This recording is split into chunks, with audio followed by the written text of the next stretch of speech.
ang mga kwento ng pag-ibig, kwento ng buhay at kwento ng pag-asa dito sa Barangay Love Stories. Love Stories.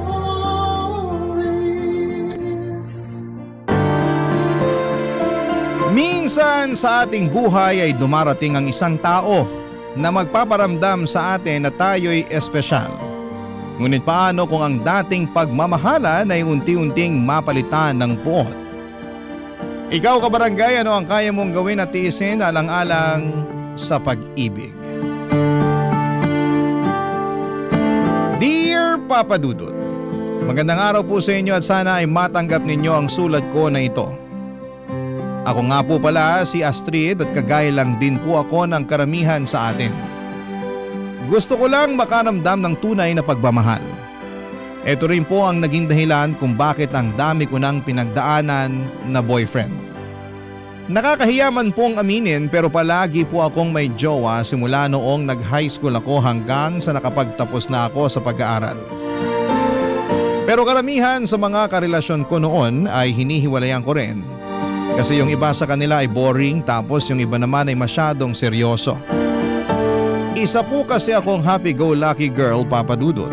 At ang gusto ko sa buhay ay yung boyfriend na magbibigay sa akin ng exciting na experience. Yung tipong hindi boring at hindi masyadong seryoso sa buhay.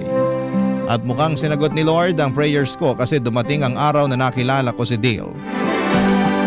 Gwapo si Dale at siya mismo ang tipo ng lalaki na gusto kong makasama sa panghabang buhay. Palagi po ako nag-i-enjoy tuwing kasama ko siya at nasa kanya na talaga ang katangian ng isang lalaki na gusto ko. At nasa isip ko noong mga panahong yon ay sobrang swerte ko naman na naging boyfriend ko si Dale. Pero hindi rin nagtagal yung mga maliligaya na moments namin ni Dale kasi habang tumatagal yung relasyon namin ay unti-unti ko ring nararamdaman na playboy siya. Yung charm na ginagamit niya para mapaibig ako sa kanya ay yun din mismo ang ginagamit niya para mapaibig niya ang ibang mga babae. Ilang taong ko pong pinagtiisan ang pagkababaero ni Dale. May mga kaibigan ako na nagsasabi na nakikita daw nila si Dale sa pampublikong lugar na may kasamang ibang babae. Nung una'y patay mali siya lamang ako sa mga sumbong sa akin ng mga kaibigan ko. Kasi in love po talaga ako kay Dale. At pakiramdam ko ay parang hindi ko na kaya na mawala siya sa buhay ko. Kasi nasanay na ako na siya yung kasama ko sa pang-araw-araw. Pero may isang beses na hindi ko na talaga kinaya. Kasi habang natutulog si Dale sa inuupahan namin na apartment ay nakialam ako sa cellphone niya. At kahit may password yung cellphone niya ay nakita ko pa rin sa lock screen niya na may notification o mensahe galing sa isang babae na sinasabihan siya ng I love you. At doon na po nagsimulang magwala. Nagwala ako kasi sinagad at inabuso na ni Dale ng lubusan ang pasensya ko.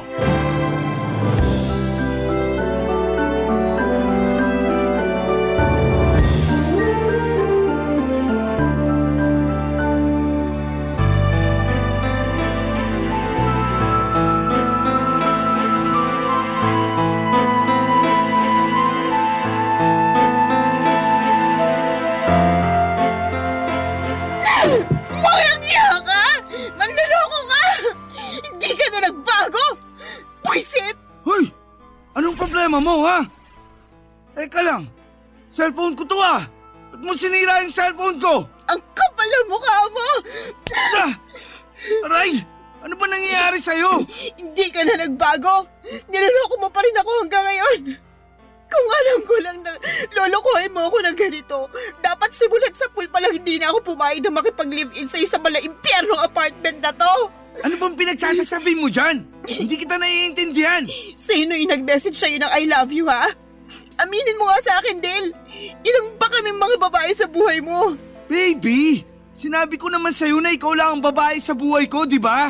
Sinungaling ka! Wala ka lang ibang ginawa kundi ang pagmukain akong tanga. Umigil ka na, naririndi na ako sa'yo. Wala akong ginawang masama sa'yo para lukuhin mo ako ng ganito. Hindi ka ba talaga titigil? Anong balak mo ha? Sirain ang lahat ng gamit dito sa apartment? O pwes, tutulungan kita! Oh, eto ba? Visit ng buhay to! Baby, I'm sorry na. Hindi ko talaga sinasadya. Ikaw naman kasi, binigla mo ako. Pag-usapan na natin to ng maayos, please lang. Ilang beses nang napatunayan ng mga kaibigan kong nang bababae ka. Pero hindi ko sila pinaniwalaan nun kasi mahal na mahal kita. Alam mo namang naiinggit lang yung mga kaibigan mo sa atin. Kaya nila ako sinisiraan sa'yo, di ba?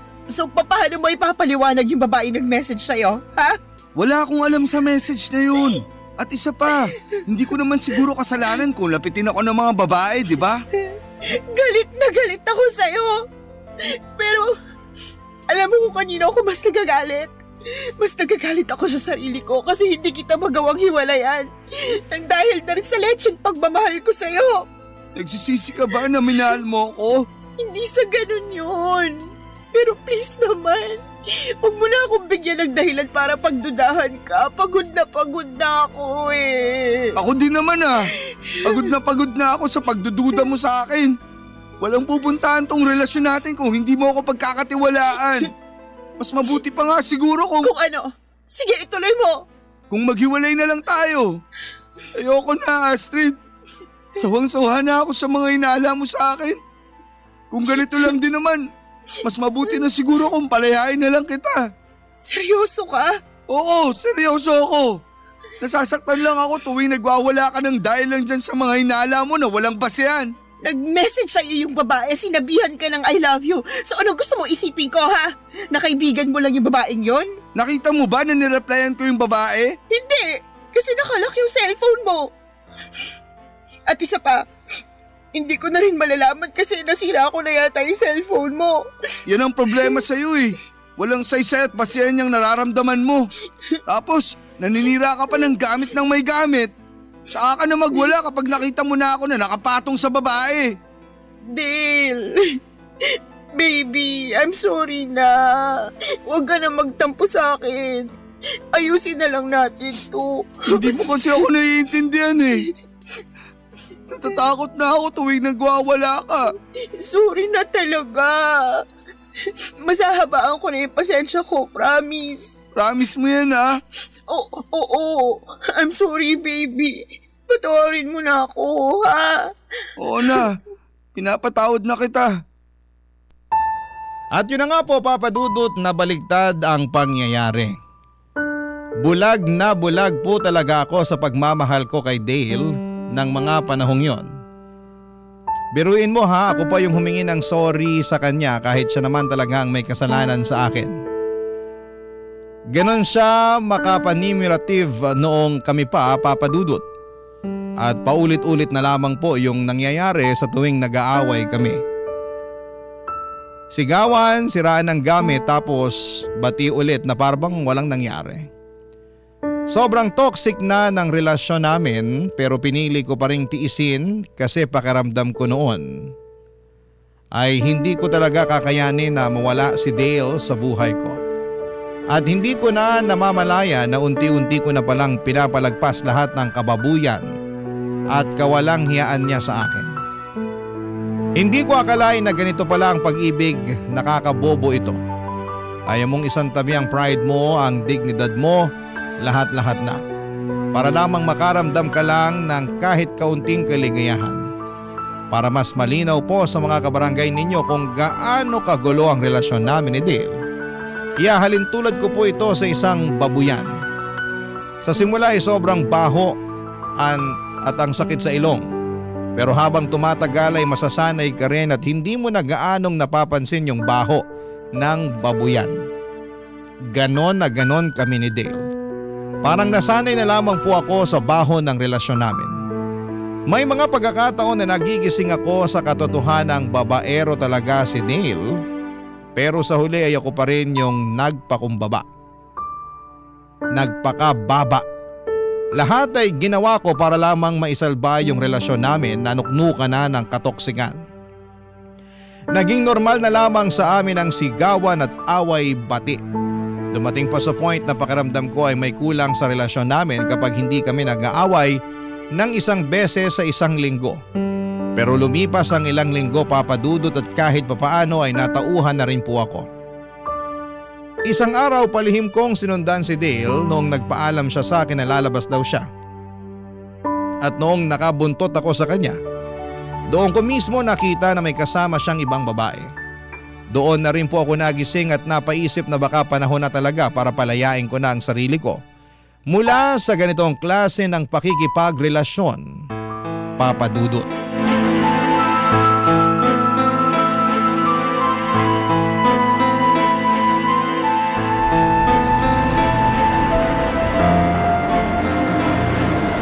Walang hiya ka! Ngayon mo sabihin sa akin na hindi mo ako niloloko.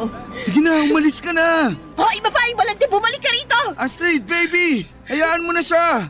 Please, wag mo na siyang sugurin. Ang kapal na mukha mo! Manloloko! Parang awa mo na, wag dito. Ang daming tao, nakakahiya. Ang swerte din naman ng ibang tao, no? At di sila binigyan mo sila ng kahihiyan. Ako! Kailan mo pa ako bibigyan ng kahihiyan, ha? Huwag kang malisyosa. Magkaibigan lang kami noon. Ano ka ba? Magkaibigan? Kulang na nga lang halikang kanong haliparot na yun eh. Alam mo, napaparaning ka na. Sa tingin ko, panahon na para magpakonsulta ka sa psychiatrist. Sinasabi mo bang baliw ako? Bakit, hindi ba? Gusto mo ng baliw? Buwas ibibigay ko sa'yo. Nakikita mo tong bato na to? Tingnan mo nang maigi tong gagawin ko. Uy, anong gagawin mo? Lumayo ka sa motor ko! Etong nababagay sa motor mo! Nasisiraan ka na ba ng bait? Tigilan mo yan! Binili ko ang motor na to para sa'yo. Pero hindi ko akalain na gagamitin mo lang pala to sa pampababae mo. Ibang klase ka rin, ano? Pues, tingnan na lang natin kung may magagamit ka pa. Nababalaw ka na talaga! Huwag mong pagdiskitahan yung motor ko! Utang na loob, tumigil ka na! Sige, subukan mo lumapit sa akin. At sa'yo ko na talaga ihahampas to. Siraulo kang babae ka! Tinan mo tong ginawa mo! Wasak na yung motor ko! Pasalamat ka at hindi ang mukha mong winasak ko. Kung tutuusin, kasalanan mo kung bakit tayo umabot sa ganito eh. Paano ko naging kasalanan, ha? Ikaw tong palaging nagwawala tuwing may problema tayo. Ano bang punot dulo ng mga problema natin, ha? Hindi ba't yung pambababae mo? Mali! Nagkakaproblema tayo kasi masyado kang selosa. So, ano gusto mong gawin ko? Palakpakan ka habang nilalandi ka ng kabit mo. Sa'yo na rin mismo nang galing. Ako ang nilalandi nila. Hindi ko na kasalanan kung lapitin ako ng mga chicks. Ang sabihin mo, nilalapitan ka ng mga babae kasi nagpapalandi kang hayop ka. Masyado kang overprotective. Ayoko na, Dale. Ayoko na. Pagod na ako. Aalis na ako. Bahala ka na sa buhay mo. Sandali lang. Bitiwan mo ako, ano ba? Hindi naman natin kailangang maghiwalay eh. Alam mo naman kung gaano kita kamahal, di ba? Hindi. Hindi ko alam kasi paulit-ulit mo na lang ako sinasaktan. Kalimutan na natin to, please. Pinapatawad na kita sa pagsira ng motor ko. Huwag mo na akong iwalayan. Parang awa mo na. At sino nagsabi sa'yo na humihingi ako ng tawad sa pagsira sa motor mo, ha? Hindi ko pinagsisisihan ng pagsira ako sa lecheng motor na yan. Baby, ang tindi na ng galit mo ah. Sa tingin ko, kailangan na natin magpa-check up sa psychiatrist para mas makontrol mo yung galit mo. Talaga ba? Oo! Ah! Ayan, para yan sa pambababae mo. Ah! At yan, para yan sa panggagaslight mo sa akin. Grabe, Dale. Napaka-manipulative mo. Muntik mo na ako mapaniwala na akong problema at hindi ikaw. Alam mo ikaw, sumusobra ka na! Bitiwan mo ako! Namumuro ka na sa akin! Tingnan mo tong ginawa mo sa pisngi ko! Namumulat ang hapdi na sa kakasampal mo! Kulang na kulang pa yan sa lahat ng atraso mo sa akin. Bitiwan mo ako kung di tatawag ako ng pulis. Astrid! Ayusin na natin to, please! Hindi na natin maaayos ang matagal ng sira. Simula sa araw na to, ayaw ko na makita yung pagmumukha mo. Tapos na ako sa'yo! Hindi naging madali para sa akin na palayain si Dale pero kinailangan ko talagang gawin yon. Kasi paulit-ulit na lamang niya akong niloloko. At noong mismong araw na yon ay bumalik ako sa apartment na tinitirhan namin ni Dale at dali-dali kong kinuha ang mga gamit ko at nakituloy na ako sa boarding house ng pinsan ko. Sa araw din na yon ay nagpasalamat ako sa Diyos kasi kahit masakit ay binuksan niya ang mga mata ko sa katotohanang hindi na magbabago si Dale. Parang nasa dugo na talaga niya ang pagiging chick boy. Pero kahit tinapos ko na ang sobrang toxic namin na relasyon ay hindi ko pa rin naiwasang malungkot. Hindi kasi ako sanay na wala si Dale. Pakiramdam ko na mga panahon na yon ay mag-isa na lamang talaga ako sa mundo. Ang totoo niyan, Papa Dudut, ay tawag pa rin siya ng tawag sa cellphone ko. Pero hindi ko na sinasagot ang mga tawag niya kasi kahit miss na miss ko na siya, mas nangingibabaw pa rin yung sakit na iniwan niya. Iba po talaga yung pakiramdam kapag mismong mga mata mo ang nakakita ng kataksilan ng partner mo. At tuwing naaalala ko yung time na nakita ko sila ng babae niya, mas lalo lang akong nagagalit kay Dale. Aaminin ko na mahal ko pa rin si Dale pero sa huli nanaig ang respeto ko sa sarili ko. Yun ang naging dahilan kung bakit hindi ko na siya muling binalikan. Tapos na ako sa pagiging tanga at tapos na rin akong magpaloko. At alam ko sa sarili ko na hindi ko kailanman deserve na masaktan ng taong minahal ko ng buong buo.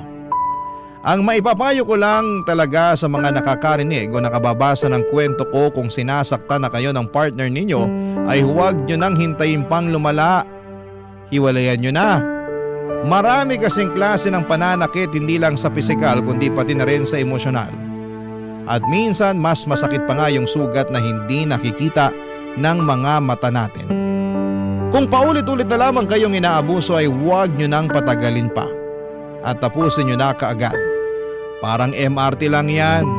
Kung mananatili ka sa MRT kahit alam mong lagpas ka na, mas lalo ka lang mapapalayo sa tamang destinasyon.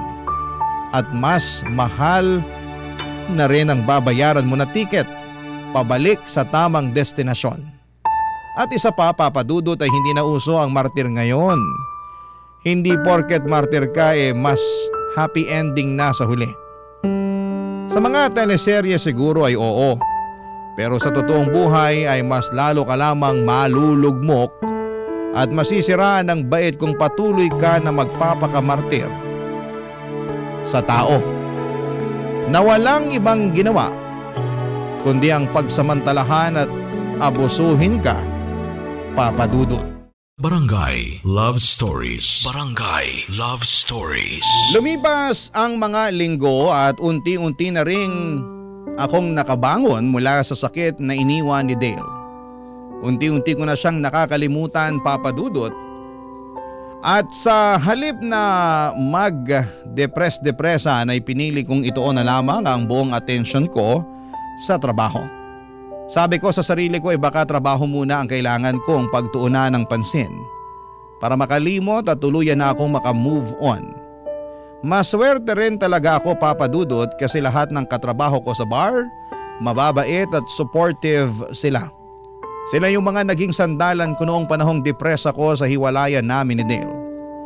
Hindi nila ako hinusgahan, ang ginawa lang nila ay pinaramdam nila sa akin na hindi ako nag-iisa.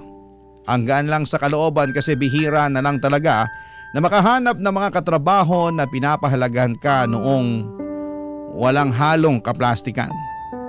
Dahil sa mga nangyari ay napaisip ako na baka panahon na para tigilan ko na muna ang kakahanap ng boyfriend. Gaya nga ng sabi ko ay nakapag-decide na lamang ako ng time na yon na ilalaan ko na lamang ang lahat ng atensyon ko at effort ko sa trabaho ko sa bar. Pero ang buhay nga naman ay punong-puno ng mga sorpresa. May mga bagay talaga na dumarating sa panahon na hindi mo inaasahan. Yung akala mong okay ka na, tapos bigla ka na lamang guguluhin ang tadhana. Isang gabi habang naka-duty ako sa bar ay may dumating na customer na literal na napalingon kaming lahat. Ang gwapo niya, Papa Dudut, para siyang artista. Maputi, maayos manamit at ang kinis ng kanyang mukha. Tapos ay naka-formal attire pa siya. Kaya lalo siyang nag-stand out sa crowd. Nung una ko talagang naisip noon ay naku, ang gwapo niyan. Sigurado ako na may jowa na siya. Pero nagkamali ako, Papa Dudut, kasi noong kinausap niya ako habang nagsiserve ako ng drinks ay doon nagsimulang magbago ang ihip ng hangin at mas lalo ko pa siyang nakilala ng mga panahong yon, Papa Dudut.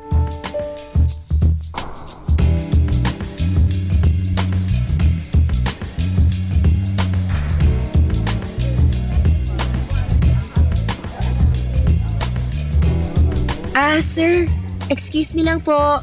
Eto na po pala yung in-order niyong drinks. Baka gusto niyo pa pong umorder? Okay na to. Salamat ha. Sige po, thank you din. Miss, teka lang. May kailangan pa po ba kayo? Wala naman. Bakit ganyan po kayo makatitig sa akin? I'm sorry. Nagagandahan lang kasi ako sa'yo eh. Si Sir talaga oh. Thank you. Ako nga pala si Justin. Astrid. Nice to meet you, Astrid. Matagal ka nang nagtatrabaho dito? Opo, lagpas 1 taon na rin. Ang totoo niyan, nagtataka nga ako eh. Kung bakit nagkatrabaho ka pa. Ha? Bakit naman po? Kasi sa ganda mong yan, deserve mong pagsilbihan ka ng isang tao na mamahalin ka habang buhay. Hindi naman po ako na-inform na bolero pala kayo. Uy, hindi kita binobola ah. Hindi kaya ako marunong magsinungaling. Si Sir talaga. Ay, hala, pasensya na po talaga kayo pero break ko na kasi bawal po kasi kami dito sa loob ng bar kapag naka-break kami. Ganun ba? Sige, mag-break ka na muna.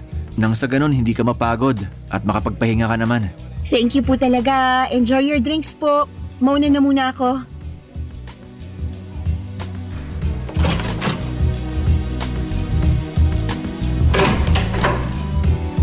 Ay, salamat naman at nakapag-break na rin ako sa wakas.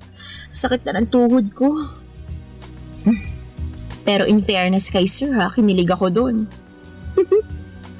Hindi nakakasawa tingnan yung mukha niya. Grabe, ang pogi. Ay, ano ba naman yan? Panira ka ng moment. Dale, utang na loob. Tigilan mo na nga ako. Tapos na tayo, okay? Astrid, sorry na talaga. Sising-sisi na talaga ako sa mga ginawa ko sa'yo noon. Patawarin mo na ako, please. Wow! Ikaw? Humihingi ng tawad? Bago yan Talagang nagbago na ako. At hindi ako magsasawa na patunayan sa'yo yun. Kung dati mo pa sa akin pinatunayan yan, di sana hindi na tayo humantong pa sa hiwalayan. Maawa ka naman sa akin Ilang linggo na akong hindi nakakatulog at nakakakain ng maayos. Dahil sobra ako nasaktan nung hiniwalayan mo ako.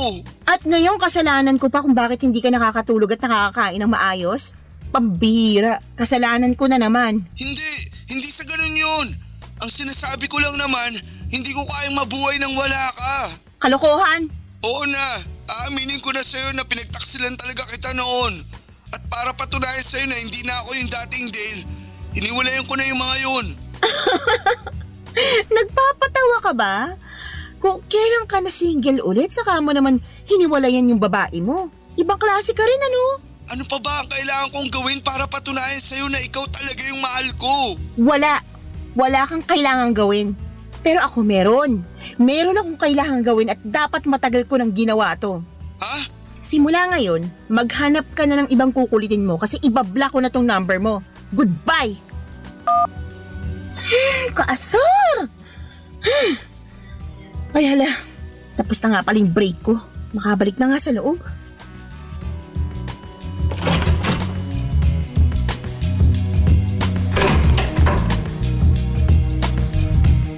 Astrid? Oh, sir, may kailangan po ba kayo? Kailangan ko ng tulong mo. Ha? May problema po ba? Meron. Nawala ko kasi yung number ko eh. Pwede ko ba muna hingin yung number mo?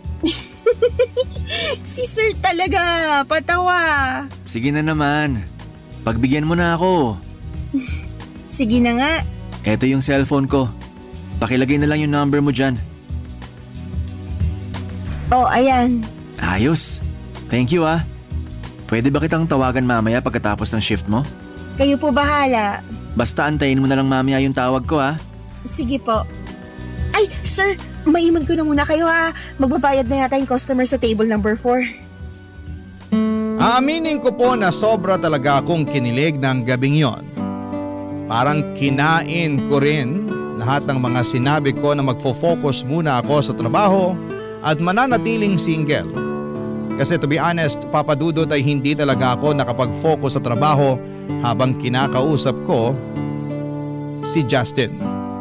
Grabe, para akong bulate na binubudbura ng asin dahil kilig na kilig ako ng time na yon. At aaminin ko rin ang dahil kay Justin ay mas lumakas lalo ang loob ko na kalimutan na talaga si Dale. Kasi sobrang ready na ako na makapag-move on na kasama si Justin. Pinagdarasal ko talaga noong time na yon na sana ay panindigan ni Justin yung kilig ko. At pagkatapos ng shift ko ay tinawagan na nga ako ni Justin. Tulad ng pinangako niya at doon kami nagkaroon ng pagkakataon na mas makilala pa ang isa't isa. Habang nagkwekwentuhan kami sa phone ay napag-alaman ko na graduate pala siya ng architecture sa isa sa mga kilalang university dito sa Pilipinas. At bukod sa studies niya, ang dami niya pang kinuwento sa akin. Yung childhood niya, trabaho niya at ang mga pangarap niya sa buhay. Long story short, Papa Dudut, lumipas ang ilang buwan at naging kami rin ni Justin. At dumating na sa punto na halos linggo-linggo ay bumibisita na ako sa condo niya sa Makati. Sa totoo lang ay niyaya na rin niya ako na makipag-live-in. Pero ako itong tumanggi kasi mas malapit yung bahay ng pinsan ko sa pinagtatrabahuhan kong bar. Kaya ang nangyari, pumupunta na lamang sa condo ni Justin sa Makati tuwing day off ko. At doon na rin kami madalas na magsiping sa mismong condo na yon. Akala ko noon ay tuloy-tuloy na yung saya. Akala ko sa wakas ay eto na yung time na makakabura sa lahat ng sakit na naranasan ko. Pero ilang linggo lang ang lumipas ay may nalaman na naman akong muling gumulo sa puso at isipan ko. Hindi ko inakala na sa mga sandaling yon ay muli na naman akong masasaktan, Papa Dudut.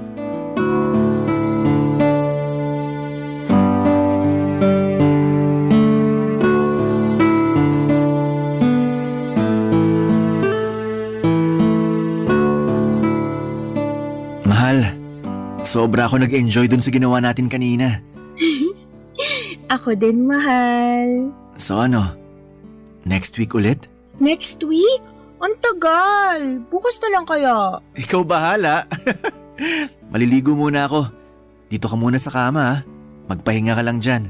Sige, I love you. I love you too.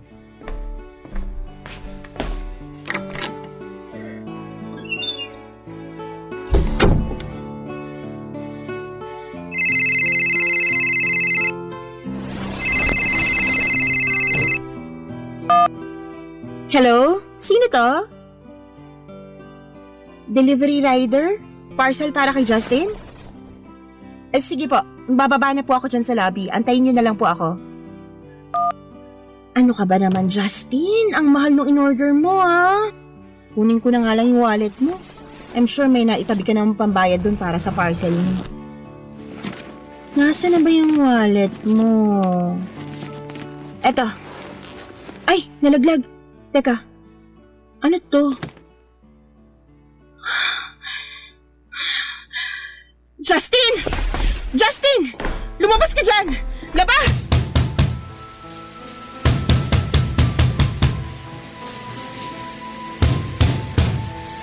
Mahal, tinawag mo ba ako? I'm sorry, hindi kita marinig na maayos. Ang lakas kasi ng shower eh. Lumabas ka dyan ngayon din! Sandali lang.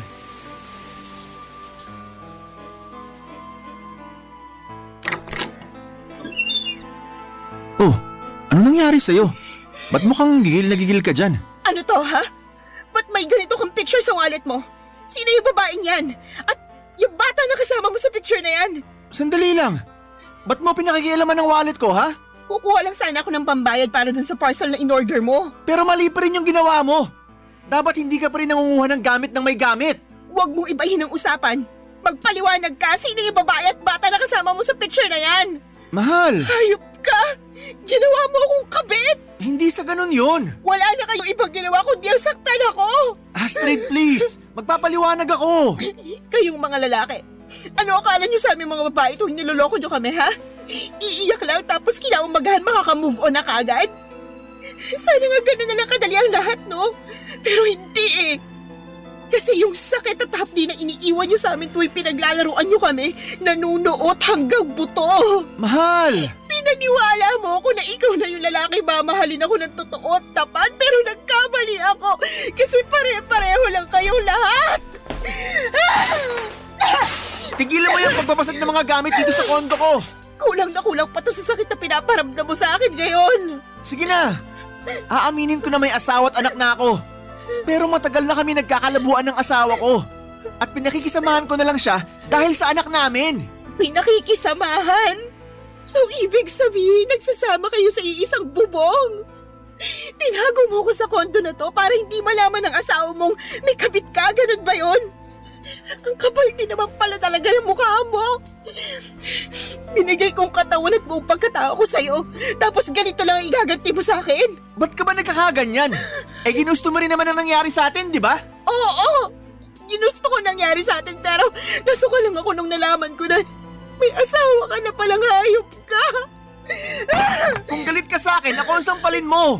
Huwag mong pagdiskitahan ang mga gamit ko dito. Astrid, aayusin ko to. Hihiwalayin ko ng asawa ko kasi ikaw talaga ang mahal ko.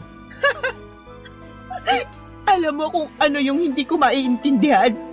Kung bakit kami mga babaeng napapahiya tuwing may ginagawa kayong kalokohan. Kaming mga babaeng hinuhusgahan ng mga tao at sinasabihan na malandi. Habang kayong mga lalaki, agad-agad kayo nakakapag-move on sa mga buhay nyo na parang wala kayong ginawang mali sa amin.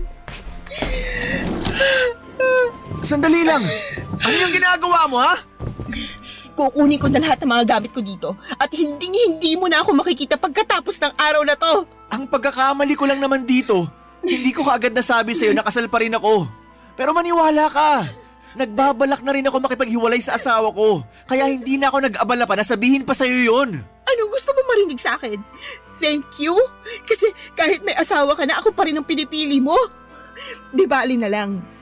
Wala kang pinagkaiba sa ex ko. Pareho kayong mga salot sa buhay ko. Mahal, wag mo naman ako pagsalitaan ng ganyan, oh. Alam kong maaayos pa natin to. Huwag ka munang umalis, please. Iwan mo nga ako, aalis na ako. Nagre-resign na ako bilang girlfriend mo. Hindi ko po talaga alam, Papa Dudut, kung ano ang nagawa kong mali para parusahan ako ng ganito ng tadhana. Ang tanging gusto ko lang naman sa buhay ay ang mahalin ng totoo at wagas. Pero bakit parang palaging pinagkakait sa akin ang pagkakataon na yon? Bakit palagi na lamang akong napupunta sa maling tao? Muli na naman akong nalugmok noong naghiwalay kami ni Justin.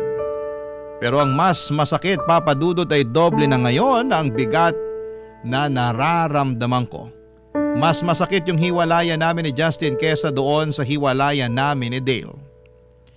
Kasi si Justin ang taong nagpaniwala sa akin na posible pala ang forever. Siya ang nagpakita sa akin na hindi lahat ng lalaki ay manloloko, sinungaling o mapanakit. Sa kanya ko muling naramdaman ang kilig, ang halaga ko bilang babae at ang posibilidad na pwede pala akong mahalin ng totoo. Pero maling-mali ako. Lahat pala yon ay isang malaking kasinungalingan lamang. At dahil sa hiwalayan namin ni Justin ay halos hindi na ako makakilos ng maayos. At hindi na rin ako makapagtrabaho ng maayos. Palagi akong tulala at wala sa sarili. Umabot pa sa puntong nangihiram na ako ng pera sa pinsan ko para lamang may pambili ako ng alak. Para lamang makalimot sa sakit na dinulot sa akin ni Justin. Aaminin ko po, oo, medyo malandi po talaga ako. Madali akong kiligin, madaling mabola, at madalas akong nahuhulog sa mga matatamis na salita. Pero hindi ko po pinangarap na maging isang kabit. Isa yan sa mga pinakaayaw ko, yung mapasok sa isang relasyon na may sabit. Gusto ko ng malinis, tapat at totoong pakikipagrelasyon. Pero ang nakakatawa ay yung mga tipo na lalaki na kinakasuklaman ko ay sila pa ang paulit-ulit na dumarating sa buhay ko. Minsan ay napapaisip ako, baka ako rin ang may kasalanan. Baka ako rin ang dahilan kung bakit ako nasasaktan ng ganito katindi. Kasi aminado ako na mabilis akong mahulog sa patibong ng mga lalaki. Marupok ako at galit na galit din ako sa sarili ko tuwing sumasagi sa isipan ko na hinayaan ko na namang masaktan ako ng maling tao. Napakasakit ng lahat ng nangyari sa buhay ko, Papa Dudut. Barangay Love Stories. Barangay Love Stories. Tuluyan na po ako talagang nawala ng trabaho sa bar, Papa Dudut. Dahil sa sobrang bigat ng pinagdadaanan ko, ay hindi ko na kinayang pumasok at parang wala na akong ganang gumalaw. Dahil depressed na talaga ako noong mga panahong yon. Pero ang mas mabigat pa sa lahat ay unti-unti kong nararamdaman na may kakaiba nang nangyayari sa katawan ko. Madalas akong nasusuka, nahihilo at bigla na lamang akong nagkakaroon ng cravings nang wala sa oras. Dahil sa mga nararamdaman ko ay napilitan akong bumili ng pregnancy test. Kinabahan ako habang hinihintay ko ang resulta at paglabas ng 2 guhit ay parang natulala ako. Napag-alaman ko na buntis ako at sigurado ako na si Justin ang ama ng dinadala ko. Sobra po akong natakot ng time na yon at paulit-ulit kong tinawagan ang number ni Justin. Pero hindi na siya sumasagot. Ramdam ko na mga panahon na yon na iniiwasan na niya ako. Siguro'y abala na siya sa tunay niyang pamilya kasama ang asawa at anak niya. Habang ako ay eto at nag-iisip kung papaano ko bubuhayin ang batang dinadala ko. Hindi ko alam kung saan ako magsisimula. Wala na akong trabaho, wala akong ipon at masakit mang isipin, wala na rin akong boyfriend na tutulong sa akin. Pero kahit na ganoon ay ni minsan ay hindi ko naisip na ipalaglag ang anak ko. Kasi alam kong wala siyang kasalanan. Ako ang nagkamali at hindi ko ipapasa sa sarili kong anak ang bigat ng pagkakamaling yon. Alam ko rin sa sarili ko na kung pipilitin kong ipalaglag ang batang ito, habang buhay akong kakainin ang konsensya ko. Mabuti na lamang talaga at nandyan ang pinsan ko, Papa Dudut. Siyang tumulong sa akin noong nawalan ako ng trabaho at noong nalaman ko na buntis ako. At biglang pasasalamat ay ginagawa ko ang lahat ng kaya kong gawin. Ako po ang nag-aasikaso ng bahay, naglilinis, naglalaba at nagluluto. Sobrang bait talaga ng pinsan ko na yon at hindi ko alam kung anong klaseng milagro ang ginawa ko para tulungan niya ako ng sobra-sobra. Pero isang araw habang akala ko'y unti-unti na ako nakakabangon ay bigla akong nakatanggap ng tawag mula sa isang unknown number. At pagsagot ko sa tawag na yon ay isang boses ang narinig ko. Isang boses na muli na namang babago sa takbo ng buhay ko, Papa Dudut.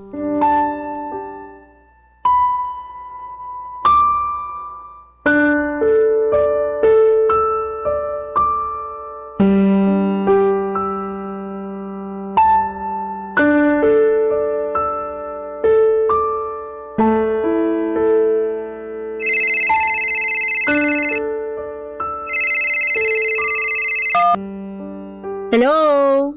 Astrid, Sino to? si Dale to. Ha? Bagong number to. Ngayon lang ako nagkaroon ng oras para bumili ng bagong SIM. Oh, ano namang kailangan mo? Miss na kita. Alam mo ba na walang araw ang lumipas na hindi kita iniisip? Nananahimik na ako, Dale. Huwag mo na akong guluhin, please lang. Hindi ako tumawag para manggulo. Tumawag ako kasi gusto kong patunayan sa'yo na hindi na ako yung dating Dale na nakilala mo. Maniwala ka sa akin. Nagbago na ako. Ang totoo niyan, hindi ko na nga alam kung mapagkakatiwalaan pa kita eh. Grabe yung sakit at trauma na dinulot mo sa akin. At pinagsisisihan ko na yun. Kaya nga ako lumalapit sa'yo ngayon kasi gusto kong makabawi sa lahat ng nagawa ko sa'yo noon. At mapapatunayan ko lang sa'yo na nagbago na ako kung bibigyan mo ako ng chance. I'm sorry, Dale, pero ang dami ko na rin kasing pinagdaanan nung naghiwalay tayo. Niloko ko ng boyfriend ko at hanggang ngayon galit na galit pa rin ako sa mga lalaki. Sandali lang, pinalitan mo na ako kaagad nung naghiwalay tayo? Parang gano'n na nga. Di bale, tapos na yon. Andito na ulit ako para iparamdam sa'yo na hindi ka dapat sinasaktan. Kung bibigyan mo lang ako ng isa pang pagkakataon, pinapangako ko sa'yo na hindi ko nasasayangin to. Sa katunayan nga, dito pa rin ako nakatira sa apartment kung saan tayo nagli-live-in dati.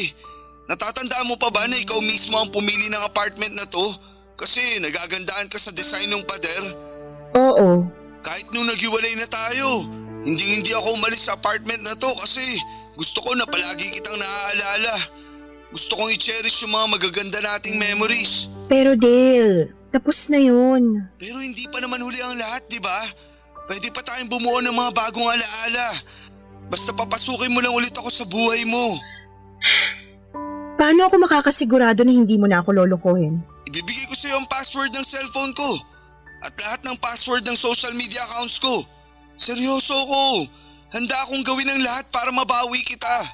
Ganun kita kamahal. Ang totoo nga niyan, miss na rin kita eh. Miss na miss ko na yung mga halik mo sa akin. At miss na miss ko na rin yung ikaw kaagad ang nakikita ko tuwing gumigising ako sa umaga. Ganun din ako. Miss na miss ko na yung pagbubunga nga mo sa akin. Ah, ganun ah. Gusto mo makatikim sa akin? I love you, baby. I love you too, baby ko. Wag mo na ulit gagawin yun ha. Ha? Ang alin? Yung palitan ako.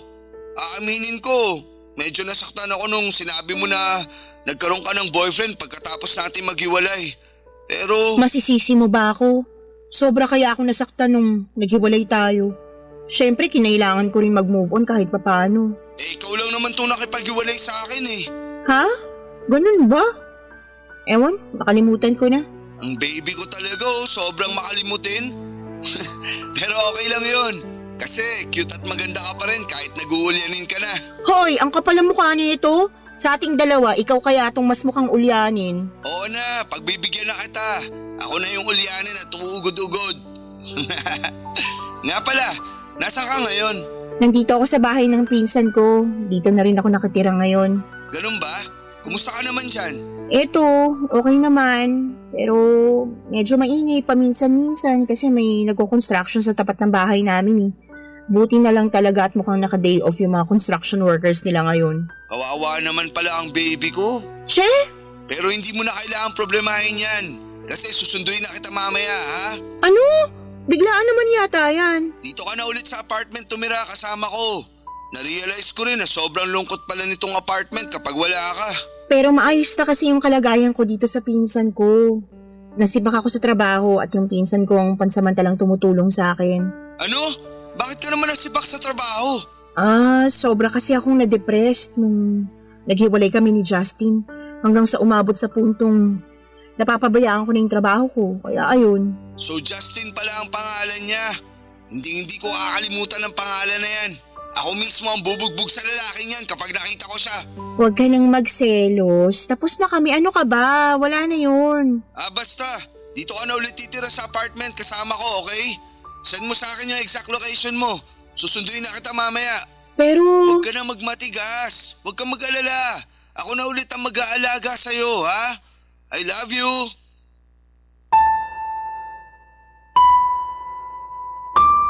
Nahulog na naman ako sa patibong ni Dale Papadudot. Bumalik lahat ng pagmamahal na nararamdaman ko para sa kanya. At bago ko pa namalayan, nagkabalikan na nga kami ng tuluyan. Alam kong marami sa mga kabarangay ninyo ang mapapailing sa desisyon ko na yon. Pero totoo talaga na kapag nagmamahal ka, parang nawawala ka sa tamang isipan paminsan-minsan. Kahit alam mong nasaktan ka na, umaasa ka pa rin na baka may pag-asa pa na magbago ang lahat. Pero kahit papaano ay nagbago din naman si Dale. Mas naging sweet siya, mas maalaga at parang mas pinapakita niya na seryoso talaga siya sa relasyon namin. Dahil doon ay mas lalo lamang akong na-in love sa kanya. Sabi nga nila, love is sweeter the second time around. At yun yung paniniwala ko noong mga panahong yon.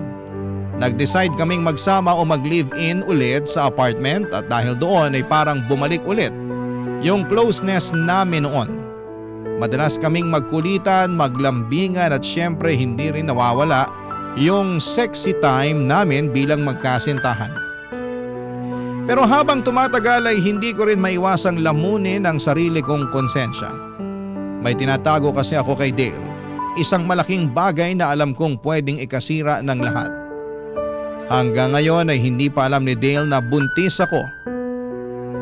Si Justin ang ama ng batang dinadala ko. Papadudot, araw-araw ko nininervyos ng panahon na yon. Iniisip ko kung kailan nga ba ang tamang panahon para sabihin ko kay Dale ang katotohanan. Natatakot ako na baka hindi niya matanggap ang pagbubuntis ko at baka layuan na niya ako ng tuluyan. Pero kinalaunan ay naglakas loob na rin po akong sabihin kay Dale ang katotohanan. Noong sinabi ko na kay Dale ang totoo ay bigla siyang nagbago, Papadudot. Para bang bumalik yung dati niyang ugali. Yung mainitin ang ulo at wala sa sarili. Nagwala siya dahil hindi niya matanggap na may dinadala akong anak na ibang lalaki ang ama. Sobra yung naramdaman kong takot noon kasi pakiramdam ko ay babalik na naman kami sa madilim na parte ng relasyon namin. Ang sabi na lamang niya sa akin ay gusto niya daw munang mapag-isa at bibili na lamang daw muna siya ng alak sa tindahan. Bumalik si Dale sa bahay na may daladalang isang kahon ng beer. Doon siya pumwesto sa labas ng apartment at uminom ng mag-isa. Sobra akong nalungkot sa sitwasyon at pumasok na lamang ako sa kwarto namin at nagtulog-tulugan na lamang ako. Kasi ayaw ko na rin kausapin si Dale sa takot na baka sigawan niya lamang ako. Makalipas nga ang ilang oras, noong akala ni Dale na tulog na ako ay narinig ko siya na may kinakausap sa cellphone. Natakot ako kasi baka nang bababae na naman siya.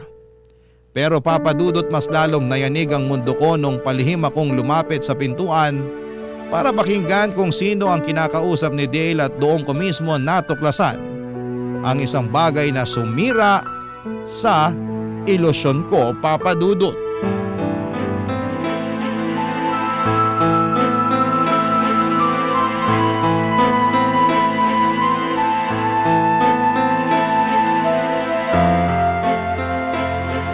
Oh, bakit?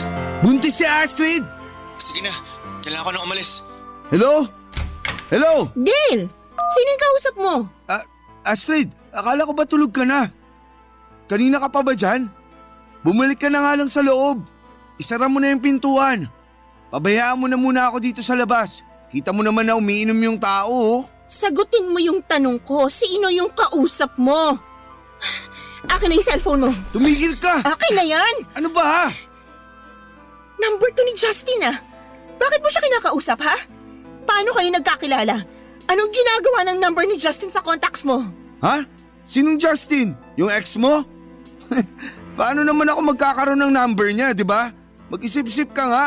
Huwag mo akong gawing tanga, Dale. Kabisado ko yung number ni Justin kasi araw-araw niya akong tinatawagan nung kami pa. Ngayon, umamin ka. Ba't mo kausap si Justin? At bakit mo kinukwento sa kanya yung pagbubuntis ko? Huwag kang mag-imbento dyan. Wala akong alam sa sinasabi mo. Talaga lang ah. Tingnan natin. Uy, anong gagawin mo? Ako mismong tatawag kay Justin gamit tong cellphone mo. Akin na yan! Balik mo na sa akin yung cellphone ko! Lumayo ka sa akin. Kung di babasagin ko to, kilala mo ko at alam mo kung ano kaya kong gawin. Tol! Tigilan mo nang kakatawag sa akin! Hindi ko paninindigan na pinagbubuntis ni Astrid. At isa pa, nagawa ko na yung pinagkasunduan natin. Hanggang doon na lang yun. Walang iyak ka! Astrid! Ano pinagkasundoan niyo ni Dale ha? Magpaliwanag kang hayop ka! Hello? Hello?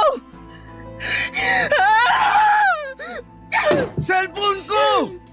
Alam mo ba kung magkano yung bili ko sa cellphone na yun ha? Mas mahal pa yung sa buhay mo. Tapos sisirain mo lang? Gusto mo talagang malaman yung totoo ha? Kababata ko si Justin at inutusan ko siya na bantayan at bakuran ka nung naghiwalay tayo kapalit ng pera. So ano, masaya ka na? Napakawalang iya mo! Ginawa mo ako boba! Sana hindi na lang kita nakilala eh.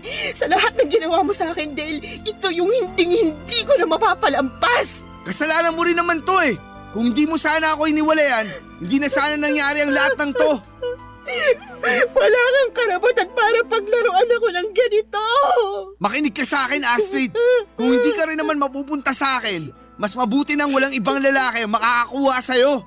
Naiintindihan mo? Hindi mo ako pagmamay-ari. Kaya ako lang naman nagawa ang lahat ng yun kasi mahal na mahal kita. So anong love language mo? Yung saktan ako ng paulit-ulit? Ang tanging pagkakamali lang naman dito ay yung nabuntis ka ni Justin. Pero huwag kang mag-alala kasi ibibigay ko sa kanya ang bata pagkatapos mong mga anak at magbabagong buhay tayo. Naiintindihan mo? Isang malaking pagkakamali ang bata na yan. Ano? Ayoko!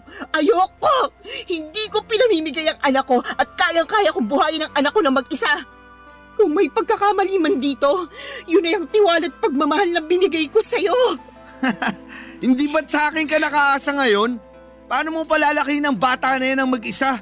Kung sa sarili mo pa lang hirap na hirap ka na. Wala akong kailangan patunayan sa'yo kasi tinatapos ko ng anumang ugnayan na meron tayo.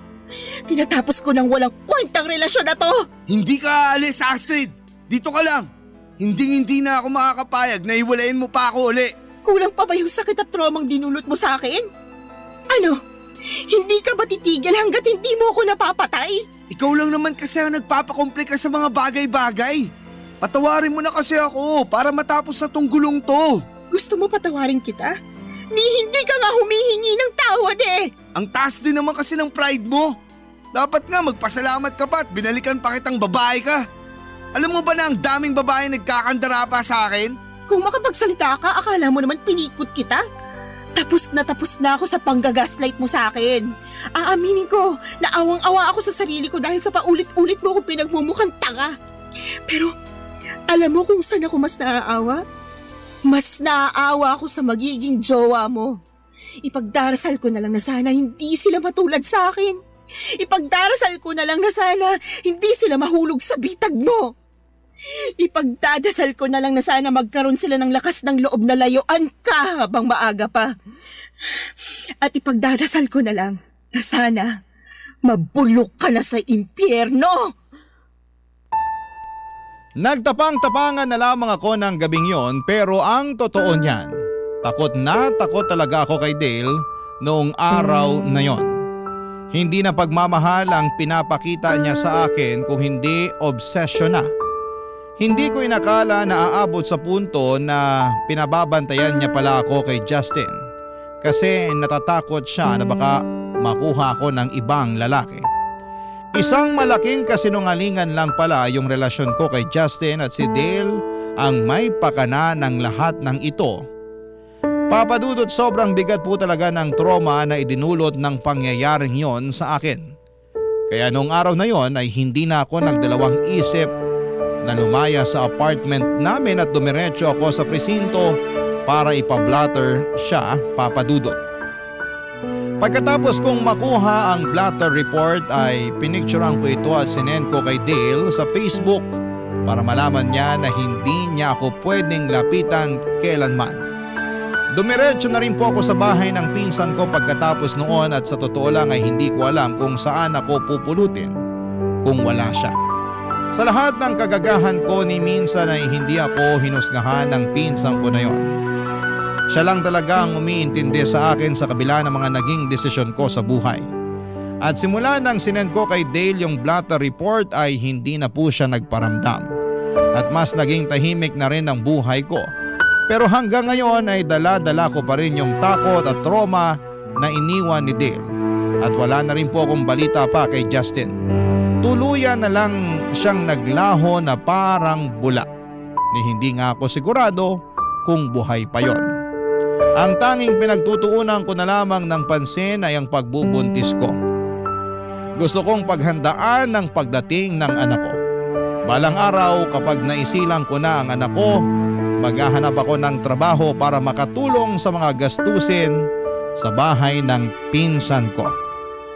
Pero sa ngayon ay nagpapahinga muna ako at tumutulong na lamang ako sa mga gawaing bahay para may pakinabang din naman ako sa pinsan ko kahit papaano.